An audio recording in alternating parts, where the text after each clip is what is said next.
السلام علیکم دوستو، امید ہے آپ خیریت و عافیت سے ہوں گے۔ دوستو، آج ہم آپ کو بتائیں گے غزہ کی انتہائی تشویشناک صورتحال کے بارے میں۔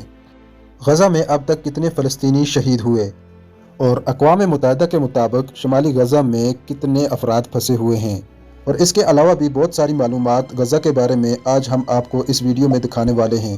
تو ویڈیو کو آخر تک لازمی دیکھیں اور ہمارے چینل کو سبسکرائب کر کے ایک پیارا سا کمنٹ لکھ دیں۔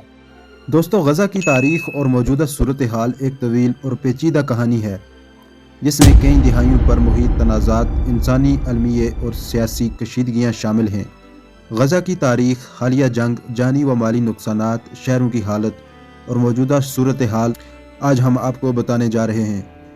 غزہ کی پٹی فلسطین کا ایک چھوٹا سا مگر گنجان آباد علاقہ ہے۔ 1948 عیسوی میں اسرائیل کے قیام کے بعد سے مسلسل تنازعات کا مرکز رہا ہے۔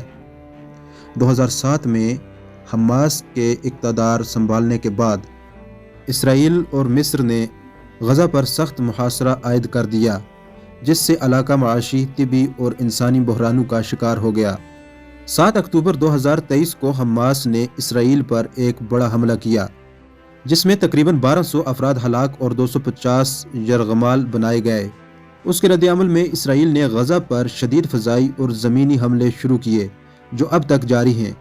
غزہ کی وزارت صحت کے مطابق اب تک 44,000 سے زائد فلسطینی ہلاک ہو چکے ہیں، جن میں سے زیادہ خواتین اور بچے ہیں۔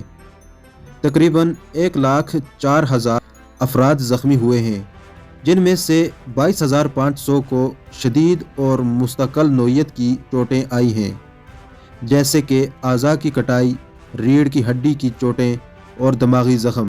تقریباً 990 طبی کارکن ہلاک اور سینکڑوں زخمی ہوئے ہیں۔ اسرائیلی فوج نے غزہ کے تقریباً 30% علاقے پر قبضہ کر لیا، جن میں رفح، وسطی غزہ اور غزہ شہر کے علاقے شامل ہیں۔ ان علاقوں میں بنیادی ڈھانچے تباہ ہو چکے ہیں اور لاکھوں افراد بے گھر ہو گئے ہیں۔ غزہ کا صحت کا نظام مکمل طور پر تباہی کے دہانے پر ہے۔ 36 میں سے صرف 17 اسپتال جزوی طور پر کام کر رہے ہیں اور بنیادی طبی سہولیات تک رسائی محدود ہے۔ واحد بحالی مرکز بھی دسمبر 2023 سے غیر فعال ہے۔ اسرائیل نے غزہ میں سیکیورٹی زونز قائم کیے ہیں اور ان سے انخلاء کا کوئی ارادہ ظاہر نہیں کیا۔ جنگ بندی کی کوششیں مصر کی ثالثی میں جاری رہیں، لیکن حماس کے غیر مسلح ہونے اور اسرائیل کے مکمل انخلاء پر اختلافات برقرار ہیں۔ اقوام متحدہ اور دیگر بین الاقوامی ادارے فوری جنگ بندی، انسانی امداد کی فراہمی اور جنگی جرائم کی تحقیقات کا مطالبہ کر رہے ہیں۔ مارچ 2025 میں اسرائیلی فوج نے رفح میں 15 طبی کارکنوں کو ہلاک کر دیا، جسے بعد میں پیشہ ورانہ ناکامی قرار دیا گیا۔ اس واقعے پر عالمی سطح پر شدید مذمت کی گئی اور آزادانہ تحقیقات کا مطالبہ کیا جا رہا ہے۔ اسرائیل کی فوج نے گزشتہ ماہ غزہ میں 15 امدادی کارکنوں کی ہلاکت میں کئی پیشہ ورانہ ناکامیوں اور احکامات کی خلاف ورزی کا اعتراف کیا ہے اور کہا ہے کہ وہ ذمہ دار ڈپٹی کمانڈر کو برطرف کر رہی ہے۔ مارچ کو صبح سویرے جنوبی غزہ میں ریسکیو مشن کے دوران اسرائیلی فوجیوں کی طرف سے ریڈ کریسنٹ کے 8 پیرامیڈکس، 6 سول ڈیفنسز ورکرز اور اقوام متحدہ کے ایک عملے کی ہلاکت خیز فائرنگ نے بین الاقوامی سطح پر شور مچا دیا تھا اور جنگی جرائم کی تحقیقات کا مطالبہ کیا تھا۔ ان کی لاشیں شوٹنگ کے چند دن بعد برآمد ہوئی، جنہیں ان کی کچلی ہوئی گاڑیوں کے ساتھ ایک ریتیلی اجتماعی قبر میں دفن کیا گیا۔ اقوام متحدہ نے کہا ہے کہ وہ ایک ایک کر کے مارے گئے ہیں۔ اسرائیل نے پہلے دعویٰ کیا تھا کہ جب فوجیوں نے فائرنگ کی تو طبی عملے کی گاڑیوں میں ایمرجنسی سگنل نہیں تھے، لیکن بعد میں ایک ڈاکٹر نے فون کی ویڈیو برآمد ہونے کے بعد اس اکاؤنٹ سے متصادم تھا۔ اتوار کو فوج نے کہا کہ ایک تحقیقات نے کئی پیشہ ورانہ ناکامیوں، احکامات کی خلاف ورزیوں اور واقعے کی مکمل رپورٹ کرنے میں ناکامی کی نشاندہی کی ہے۔ دوستو، غزہ میں جو کچھ ہو رہا ہے وہ محض ایک علاقائی تنازع نہیں بلکہ ایک گہرا انسانی المیہ ہے۔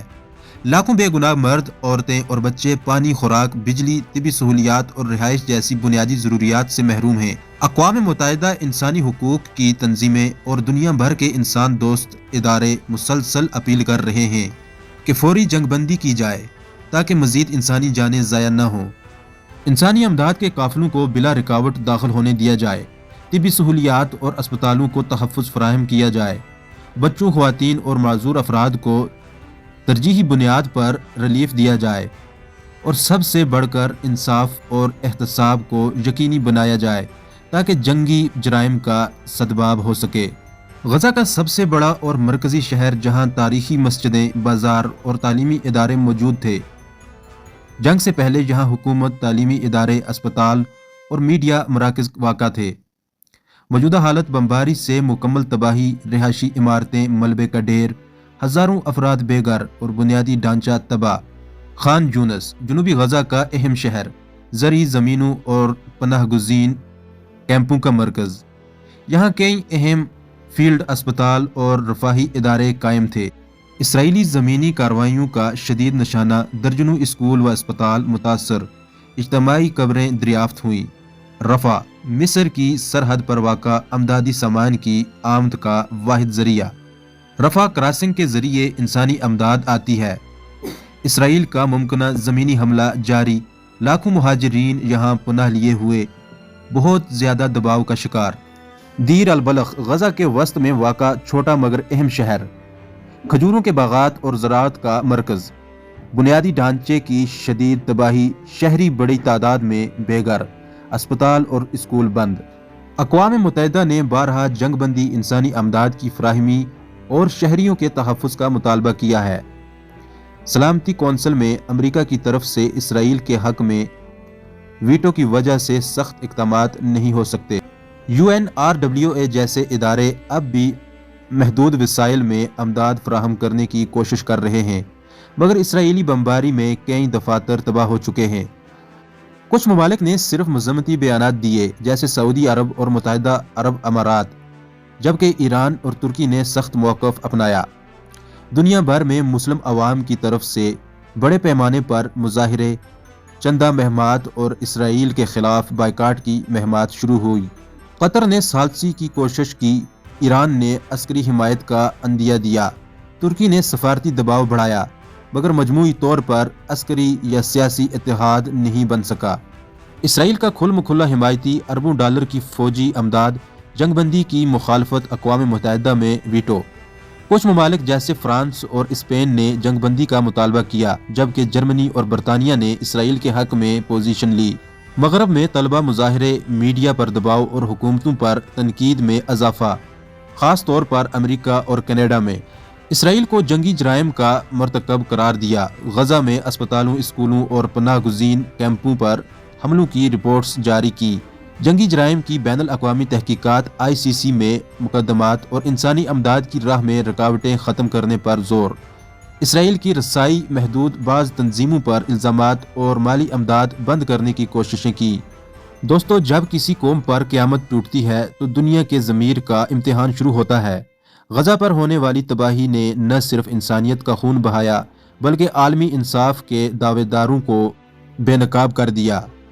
اقوام متحدہ کا قیام ہی اس وعدے پر ہوا تھا کہ دنیا میں امن قائم رکھا جائے گا، مگر جب غزہ جلتا رہا، اسپتالوں پر بم گرتے رہے، معصوم بچے ملبے تلے دفن ہوتے رہے، تب اقوام متحدہ کے ایوانوں میں صرف مذمتی بیانات گونجتے رہے۔